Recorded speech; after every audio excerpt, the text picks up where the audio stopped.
What's going on, guys? Alex here, and we're back for another video. Excuse me. Sorry for the wait. I'm going to try to do better with posting more content on this channel. And in this video, we're going to go over how to fill out a wholesaling lease option contract. This is the contract that you will use when you qualify a seller over the phone, you meet with them in person, and you both determine that you both want to move forward. I even present this no matter what. So basically, I tour the property. Eventually, we get to a point where we sit down, usually at the kitchen table, and I go over the options with them on a separate sheet of paper. I'll probably do a different video for that as far as how I present the offers. And then usually it's a wholesale and lease option all the way because we've already had a conversation over the phone, so I know which one to use. And it's a one-pager. Just gets me permission to market the home. You'll see some to be determineds in there because some of the stuff I wasn't able to get right away. And I have them sign in person. All right. So another way you can do it is you can present them with this in person, and then send it to them via DocuSign when you leave. I like to get it signed right there when I'm in front of them, just because you want to get it done as soon as possible.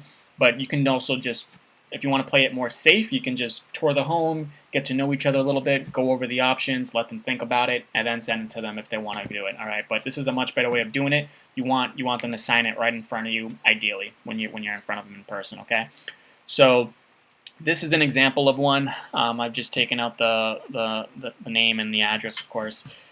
But yeah, so let's get into it. So your company will go here. Obviously, the date. You'll have the seller's name. Usually I would check the public records to see what name goes on here. Sometimes it's a husband and spouse. Sometimes it's just one person. So you want to find out. Sometimes it's more than two people. So you want to find out who's on the title, who's on the deed. And property address, of course, goes there.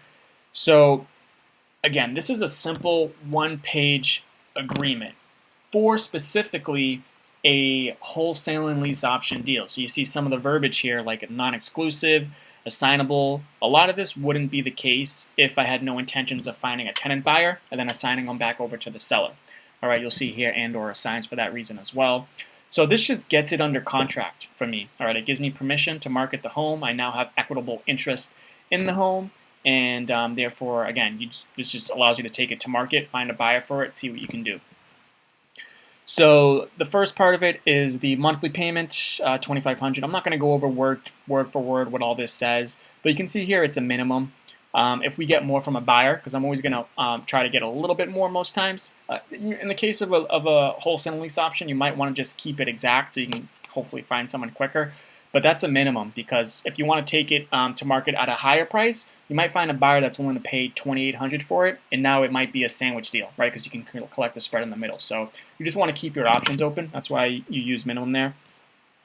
Doesn't begin until 30 days after you've located someone. So what does that mean? That basically means that the seller's not going to get the payment, the monthly payment, until 30 days from when we locate and insert a buyer in there. So that allows you to keep first month's rent, all right? So this is why I have the conversation with them in person. So when I'm doing my presentation, I tell them how I'm paid and that I collect first month's rent, handle any objections there, and then once I've handled the objection, then I have them sign this, because it says it verbatim, like right there, it says you're not going to get paid until 30 days after.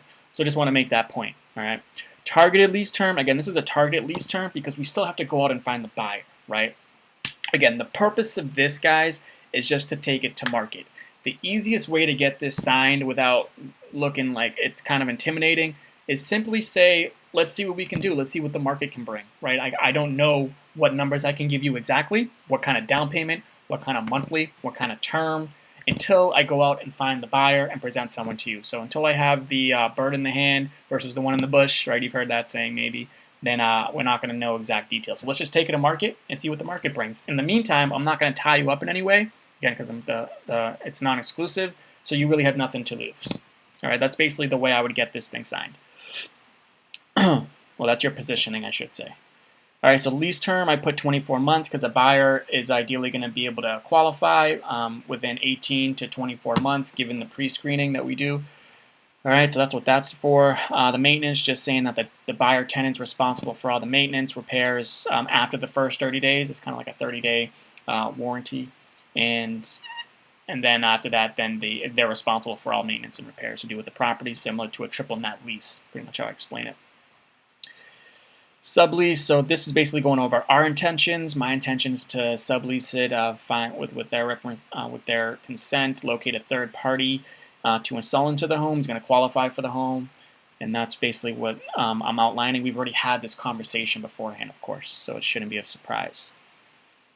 Purchase price minimum. Again, this is a minimum because we're always going to take it to market at a premium, and that premium is usually 5 to 7% of the retail value. All right, so we're always going to take it for a little more to market and see what the market can bring. So this is just the minimum. This is also what they're usually going to net. It's $375. So this is what I tell them, that here's what you net for the property, $375. You're probably going to net more because I'm going to take it to the market for more. And when I'm paid from the premium, then they're still left over a little more than $375. But let's see how the numbers work out here. So option period, again, this is just to be determined. So option period, we do 3 months, and I use to be determined because we're not exactly sure what date most times, in case they want to think about it, and they'll come back to me and we'll decide what date we want to get started. And then I'll give myself 3 months after that, so this would be a 90-day period. Expiration, again, is to be determined. This is just going to be from the start to the end, and then the date, whatever date that is, 90 days from when we get started. Consideration, and then here's the numbers. So I basically have a presentation sheet, which maybe I can show you. We'll probably just do it for another video, but let me see if I can just add it real quick if it doesn't take us too long. Let's go here, let's go here. No, that's not it. Let's go presentation sheets, presentation, here we go. Might be here. So these are all my presentation sheets. Here's an example of a presentation sheet. So I basically have the numbers, and this is what I show them in person, right? And I'll do a separate video on this most likely, just to go over this in more detail. And I say, so what we're doing here, Mr. Seller, is all the numbers that I put here are basically taking the numbers from the sheet that I showed you, and we're putting it onto this one-page agreement, so that they've already, it's not confusing, right? They've already understand these numbers. So we're taking it to market for $399.9 to the buyers. We're collecting ideally a $20,000 option deposit. First month's rent $2,500, deposit. So first month's rent from the buyers $2,500. Optionee, we're the optionee. We retain that. The deposit to the landlord is $5,000 in this scenario, and their total net is $384. So basically, the $399.9 minus the $20,000, and then add back the $5. I believe is how we got to the $384.9. Okay. I also mentioned that so again, this is more than their minimum, right? I agree here. I'll help you net a minimum of $375. Most cases, it's going to be more. In this scenario, you'll be netting a little more if we get the numbers proposed in this agreement. All right, so I mentioned it's non-exclusive, can be canceled anytime by either party. Seller has the right to market their home and find their own buyer or tenant. Now, the reason I started doing this is because, first off, it makes it so much easier to get the contract signed. Don't call it a contract, call it an agreement. It makes it so much easier to get the agreement signed. Also, it doesn't really put your, and this could be a pro or a con, like it doesn't put your back against the wall, right? You don't really have any pressure because you're giving the seller permission to still fill it, to fill their own home, do what they want with it. You're just like an added bonus or added help, which makes it super easy to get the process started. But it also gives the seller an easy out. They can just cancel at any time with you, right? Which can be a pro or a con. The way I see it, I mean, even if I lock this in, let's say this is an exclusive agreement, you can't do anything about it. We have a 90-day exclusive agreement.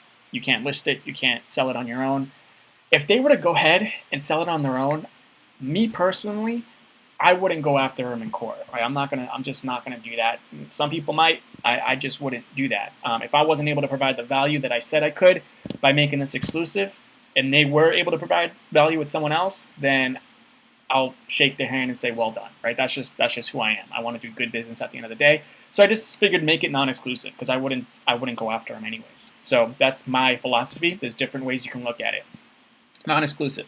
assignable, of course, and then no agency. I just mentioned that I am a real estate agent. I hold a license, but I'm not going to represent you as a seller landlord. You're not going to pay me a commission, all right? So some real estate agents might see their license as kind of like a con.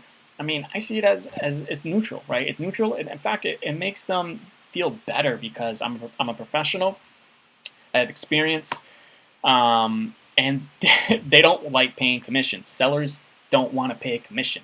So this is my perfect time to bring this up.